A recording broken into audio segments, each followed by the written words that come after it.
Hello, this is Susan Smith Nash, and I'm really excited to have a few moments to share with you some thoughts regarding some developments and the mysterious artist Banksy and the potential to have been revealed and the possibility that his identity has been exposed.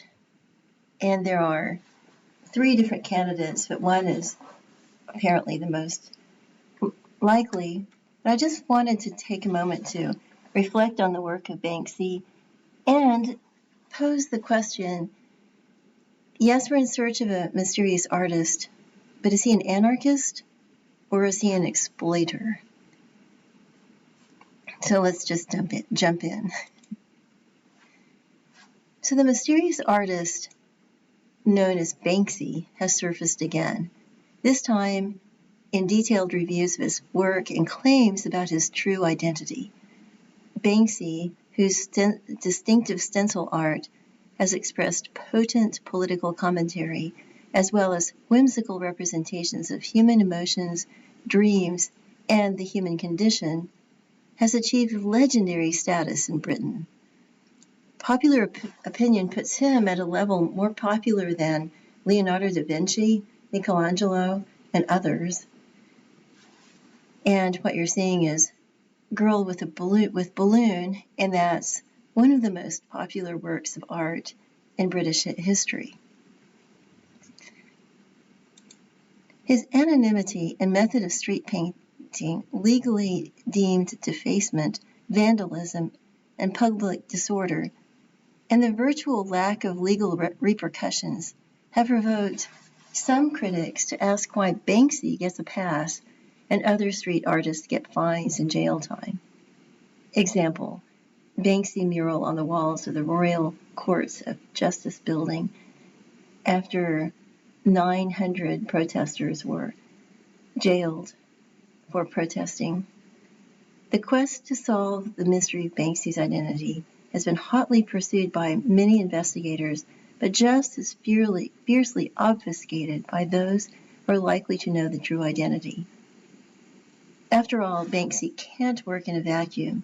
His street art is often a dramatic production requiring a 3-person team to execute the production, hauling scaffolding, paint, stencils, and then the transportation to do it and get out of there.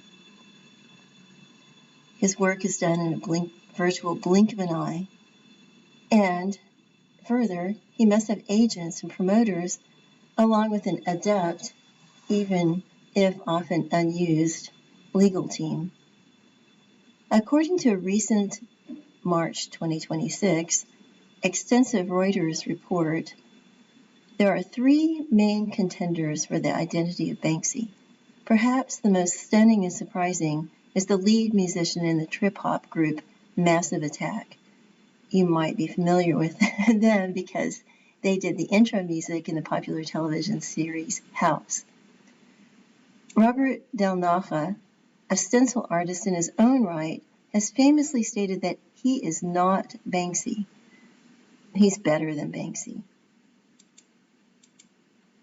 That seems like a very Banksy-esque statement, in my opinion, given the game's sense of identity and the clear blend of political messaging, along with deconstructive and anarchist philosophy that gird up his work with a firm foundation of ideas about identity, consumer culture, late-stage capitalism, and power vis-a-vis the arbiters of taste and cultural, quote, value.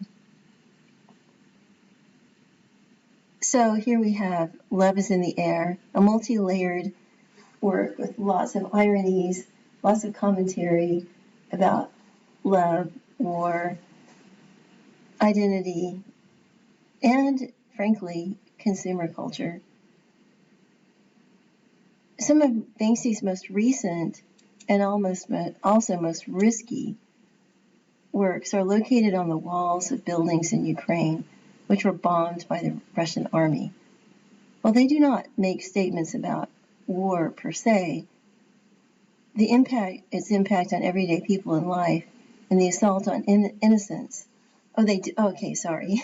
While they do make statements about war, its impact on everyday people in life, and the assault on innocence, in this case, exploitation rears its ugly head.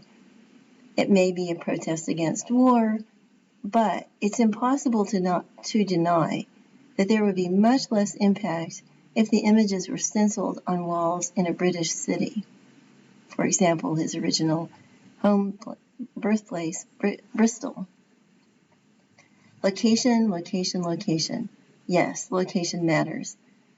Other people's misery make a great backdrop for a whimsical or political statement by an artist whose works can command millions of dollars, even $25 million, for a half-shredded girl with balloon stencil, now renamed Love is in the Bin, who lives, and keep in mind, Banksy lives unmolested by airstrikes in warm, heated rooms far from the dark, unheated, bombed-out flats where food and water are an ongoing interrogatory. Perhaps the exploitation itself is part of the artist's performance. If the goal is to provoke a complex and annoying gallimaufry of emotions, well, it works. And I say gallimaufry quite deliberately because gallimaufry is a stew of anything one has available. In Britain, it would be like hearty vegetables, meat, stock. In Ukraine, it would be a dry blend of concrete dust, glass shards, and bullet casings. Anyway, those are a few of my thoughts. I welcome your thoughts, and please comment, contact me, and be sure to like and subscribe. Thank you.